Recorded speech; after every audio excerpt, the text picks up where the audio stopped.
Hi, this is Brian Bubna, and I'm the head football coach here at MIT, located in Cambridge, Massachusetts.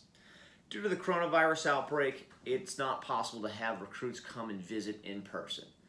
Because of that, we've decided to make a video tour of our athletic center as well as our campus.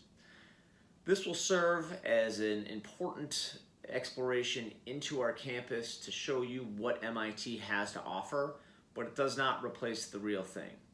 Hopefully later this summer or early in the fall, we'll be able to get you here in person to experience our campus, meet our coaches, and talk with some of our players. But until then, let's have a tour. Back outside the Zesker Sports and Fitness Center, located directly adjacent to the athletic center, is what we call the Kresge Auditorium. And you can see it just behind me here with kind of a green shelled roof. Looks a bit like a turtle, some people would say, but it's a pretty interesting architectural design. You can see it actually sits on 3 different access points, different than a typical building. If you actually remove the glass walls that you see there, unlike other buildings, the roof would stand on its own. So if you look at the Z Center there in the background, if you took out those walls, the roof would collapse. But if you look at the design of the Kresge Auditorium here, which is used for performance arts, meetings, speakers, those sorts of events, if you took the walls and the windows out of that building, the roof would actually stand on its own thanks to these 3 access points that you can see, one there over my shoulder, and it sits, the other 2 are behind us. So it's pretty interesting design, not typical. And then inside of it, it actually goes down into a bowl form, if you will, to increase the acoustics of the building. So it's an unusual building. It's very well designed, obviously very unique. And it's one of the highlights of our campus in terms of architecture.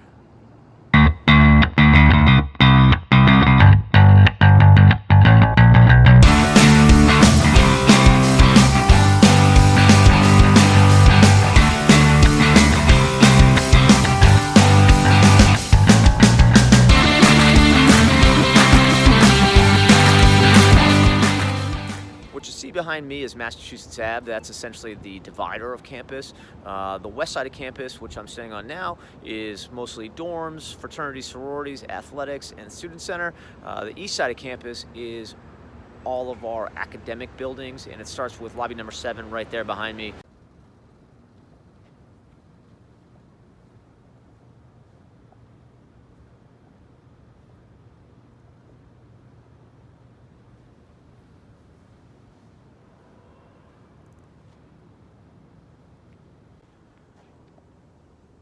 So as you walk through lobby number 7, you'll find several different corridors off of it that lead to academic departments on campus. Behind me, though, is the start of what we call the Infinite Corridor here at MIT. And the Infinite Corridor is actually the second longest continuous running hallway in the country. Little known fact, but it's interesting. If you walk down that hallway, it'll take you just about every different academic department this campus has, and you can actually snake through the buildings and make it from this side of campus all the way over to Kendall Square, the far side of campus, without ever having to go outside. So if it gets cold and starts to snow outside, you can always stay inside and stay warm.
standing here in the middle of Killian Court.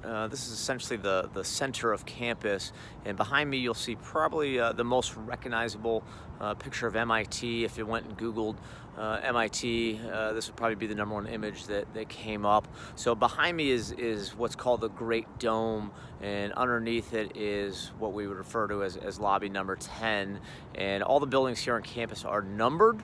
So when people talk about buildings and places on campus, they do have traditional names. You know, as I said, that's the Great Dome, but everybody would also refer to that as lobby number 10, which is below it there. And we'll show you the inside of it later on. But that dome has been the site of some of the most notorious and most well-known pranks in MIT history. We have a culture of pranks, and they call them hacks here on campus. And one time they took a MIT police car, they disassembled it and then reassembled it on top of the dome. Everything except for the engine block. Obviously that's the heaviest part of the car, but they reassembled the car on top of the dome, including a mannequin that was dressed as an MIT police officer, complete with a cup of Dunkin' Donuts coffee. So that was one of the most notable pranks in MIT history. It's also been decorated as R2-D2. Typically it'll be a pumpkin sometime around Halloween. I've also seen just random objects placed up there, such as phone booths and things like that. So kind of a cool place. If you turn around here and we look behind us, that is actually the Back Bay section of Boston, and you can see Memorial Drive, the cars passing in the background, and the water, that's the Charles River. So if you want to cross the bridge over to Boston, that would be the first place you'd find is the Back Bay section of Boston. There is a mall inside the Prudential Center. Boylston Street and Newberry Street are over there as well. All kinds of bars, restaurants, shopping, things to do just across the river. It's about 200 yards or so of a walk across a bridge. There is a shuttle that runs across the bridge. Like I said earlier, there are fraternities and sororities located across the river. So if you do choose to live over there at some point during your MIT career, you can take the shuttle back and forth. A lot of people just walk, take a bike, some other form of transportation, but it's easy enough to get around. Here we are in lobby number 10. This is the central point of campus.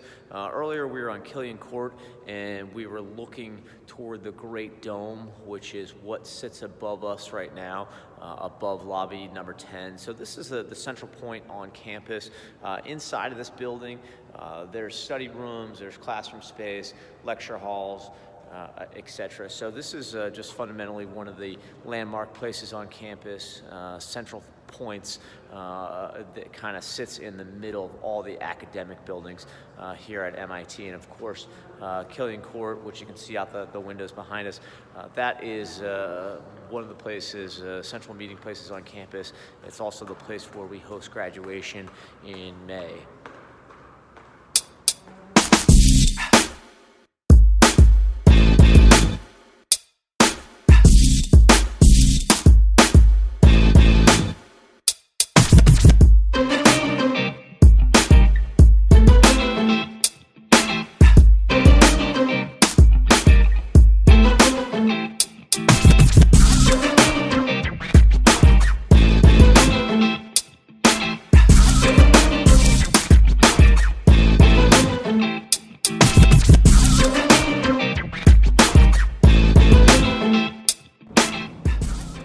Over my shoulder here is the Stata Center, or what we on campus like to refer to as the Dr. Seuss building. You can see the funky design of it here behind me, and there's actually no perfect right angles in the building, so there's no perfect 90-degree angles anywhere in the building.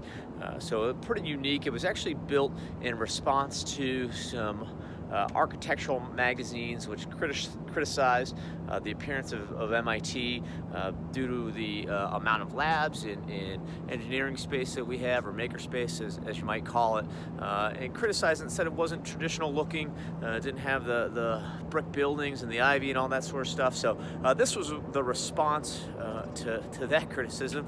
They decided to build this building, which is quite a bit different than any building you'd probably see anywhere on a a college campus in this country. And now, if you turn this way, you can see behind me there's a courtyard, and those two buildings flanking the courtyard are actually the Koch Cancer Research Center. So they do cancer research in those buildings, and behind there you can kind of see a little opening building in the distance. That's about the far end of campus. On this end of campus, you'll find a lot of partners, companies based in biopharmaceuticals, biomedical companies, computer science companies. Google has an office behind me. Microsoft, Boeing is opening an office, and then you can see the top of a couple other buildings there. Right there that are going up. Those are actually going to be graduate housing buildings that'll have additional classroom space and lab space in the bottom of them. That's called Kendall Square behind me. And the train, the MBTA, which is the train service here in Boston, the red line runs right through Kendall Square. So if you hop on the red line, you can take it 2 to 3 stops and you're in downtown Boston. You can be on the Boston Common. You can take it to South Station, you can go to North Station, and from there you can pick up the commuter rail. You can go all the way down to Cape Cod. You can go up to New Hampshire if you like to ski. And if you want to get on the Amtrak, you can take Amtrak as far as it goes down the coast, all the way down through New York City, Washington, D.C., etc. So.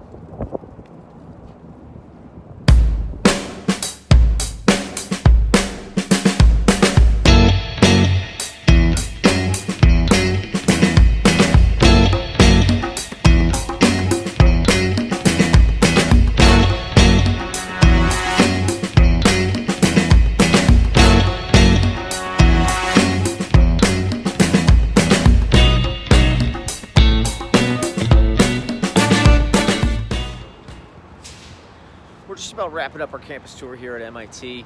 To my right side here is our Student Center. So the Student Center has 10 different restaurants and places to eat, coffee shops. One of the most famous places is a place called Anna's Taqueria, well known for their burritos. There's also Dunkin' Donuts in here. So if you know anything about New England, Dunkin' Donuts is famous. There's one on just about every corner, and it's getting to be about that time that I'm in need of another iced coffee here. So I'm gonna have to pop in there real soon. But I hope you guys enjoyed the tour and were able to learn a little bit more about MIT and what we have to offer here. It's not quite the same in person, so hopefully we can get everybody out here pretty soon, and you guys can really look and enjoy and learn more about MIT and our campus and see what we have to offer here.